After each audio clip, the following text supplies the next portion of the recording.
Bagaimana peluang timnas U23 menang di semifinal Piala Asia? Mampukah Garuda Muda menaklukkan tim Uzbekistan pada babak semifinal pada Senin nanti?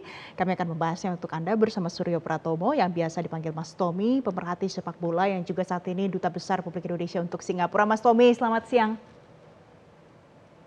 Selamat siang, Valen. Nah, Mas Tommy, tadi sudah dipaparkan bagaimana peta kekuatan timnas Indonesia, peta kekuatan timnas Uzbekistan. Bagaimana menurut Mas Tommy kalau dari nama-nama top yang ada di dua tim ini, nanti prediksinya bagaimana, Mas? Saya kira apa yang diperlihatkan oleh tim asuhan Sintayong di perempat final sebetulnya memberikan pesan yang sangat kuat setelah kemenangan dramatis dari Korea Selatan, bahwa tidak ada yang tidak mungkin dalam sepak bola, apalagi untuk kelompok usia di bawah 23. Dan ini yang menurut saya menjadi modal paling utama untuk terus membangun kepercayaan diri. Yang kedua adalah kita melihat bahwa grafik permainan tim Indonesia di bawah 23 tahun ini terus meningkat, dan tentunya kita semua berharap dalam pertandingan semifinal nanti melawan Uzbekistan kita akan bisa terus mempertahankan tren positif, tren kemenangan yang sudah diraih sekarang ini.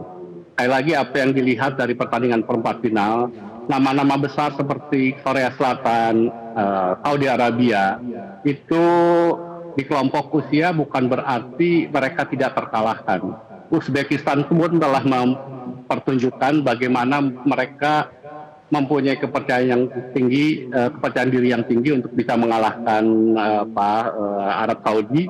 Dan saya kira sekarang kedua tim mempunyai modal yang sama untuk bisa membuat sejarah menjadi tim Asia pertama yang berhak tampil di Olimpiade Paris yang akan datang. Bahkan Mas Tommy, kita kan timnas Indonesia juga dapat pujian dari pelatih Uzbekistan, Timur Kapadze, yang bilang kalau timnas Indonesia adalah tim yang kuat. Tapi sekuat-kuatnya menurut Mas Tommy pasti ada tidak bagian yang bisa lebih diperkuat lagi di timnas Indonesia itu? Ya, saya kira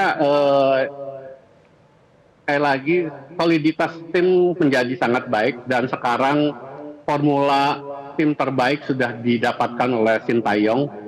Ini tim under 23 tahun ini menurut saya merupakan tim yang sekali lagi mempunyai modal untuk bisa membuat dan melanjutkan kejutan.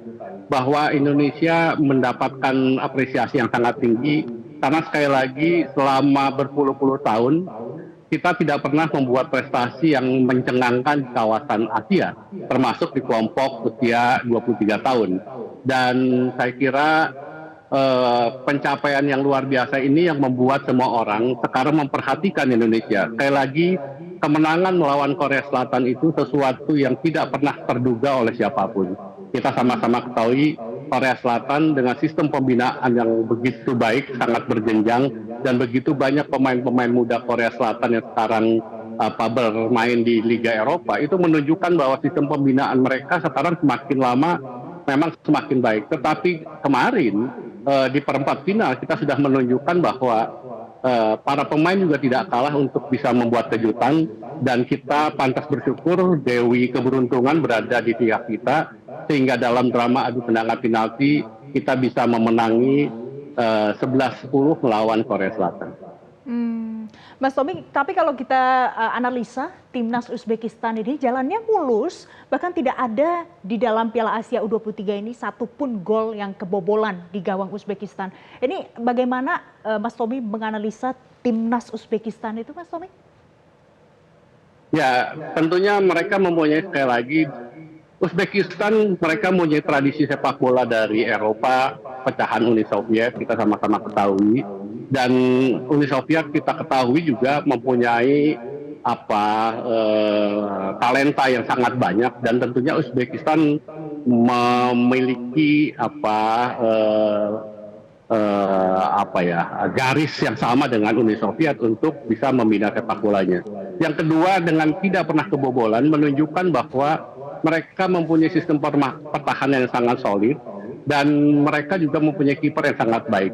Ini yang saya kira menjadi kekuatan dari Uzbekistan. Tetapi dari sisi penyerang, kita tentunya mempunyai tim penyerang muda yang jauh lebih cepat. Kita mempunyai Marcelino Ferdinand, kita mempunyai Witan Sulaiman, dan mempunyai Rafael Struijk yang menurut saya mereka merupakan penyerang-penyerang yang punya kecepatan. Mudah-mudahan kecepatan yang mereka miliki bisa dioptimalkan sehingga kemudian keunggulan atau kelebihan sistem pertahanan Uzbekistan bisa ditembus oleh pemain-pemain Indonesia pada pertandingan semifinal nanti. Jadi timnas Indonesia juga punya pemain-pemain yang luar biasa begitu ya. Tapi Mas Tommy, ada tidak yang harus diwaspadai dari para pemain timnas Uzbekistan itu? Sekali lagi yang menurut saya dengan postur seperti pemain-pemain Eropa, mereka mempunyai tinggi badan yang secara rata-rata jauh lebih tinggi dari kita. Yang harus kita antisipasi adalah bola-bola atas dari para pemain Uzbekistan itu akan bisa sangat membahayakan. Tetapi kita sekarang perlu lebih percaya diri karena kita memiliki kiper Hernando Ari yang menurut saya mampu melakukan shift yang di luar dugaan. Bahkan antisipasinya khususnya untuk memblok tendangan penalti lawan itu sudah terbukti sejak pertandingan melawan Australia.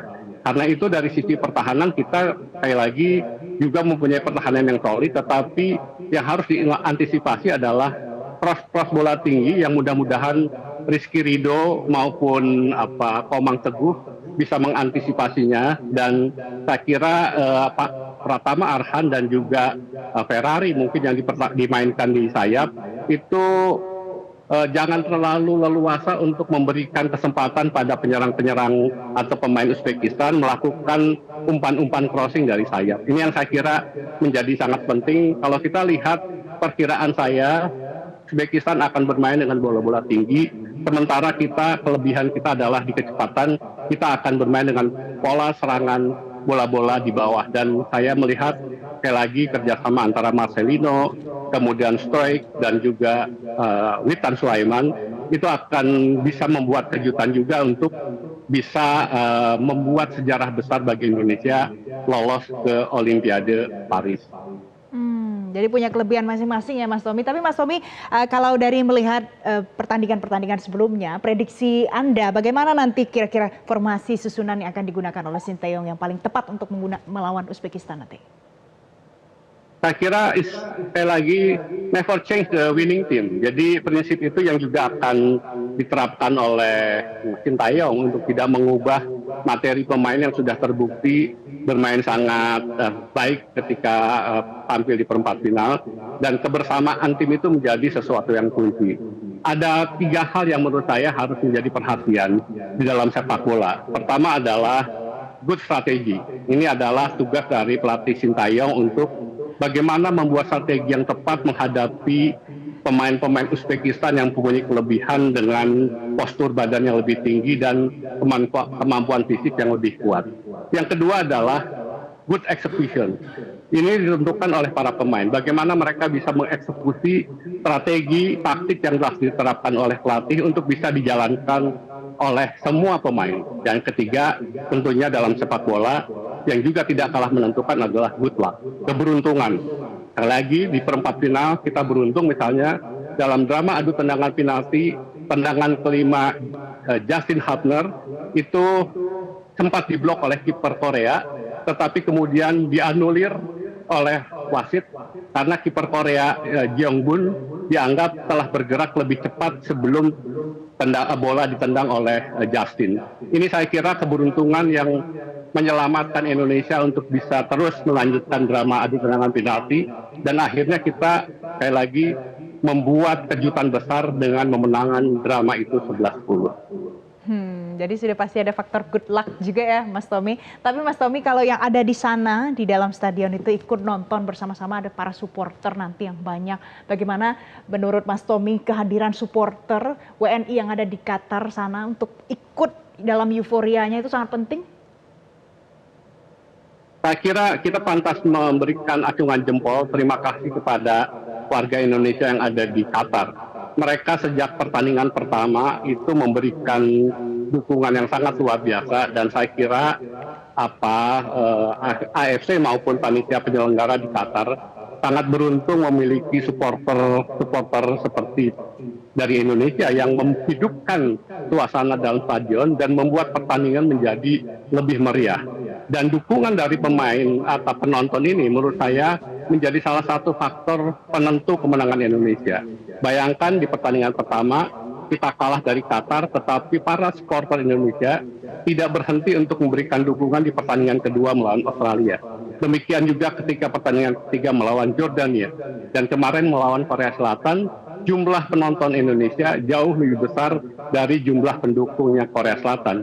Dan inilah yang sekali lagi memberikan modal kepada para pemain bermain luar biasa, dan saya kira Sintayong dan para pemain kemudian pantas ketika mereka mendatangi supporter Indonesia menyampaikan terima kasih atas dukungannya, dan tentunya dalam pertandingan semifinal dukungan para penonton itu sangat menentukan karena akan membuat 11 pemain tidak merasa belas, tetapi ada pemain ke-12 yaitu para penonton yang memberikan semangat kepada pemain untuk menampilkan permainan yang terbaik mereka. Baik, Pak Sobi, terima kasih untuk analisa Anda siang hari ini. Terima kasih Suryo Pratomo, pemerhati sepak bola sudah bergabung bersama kami siang hari ini di Metro Siang. Jelajahi cara baru mendapatkan informasi. Download Metro TV Extend sekarang.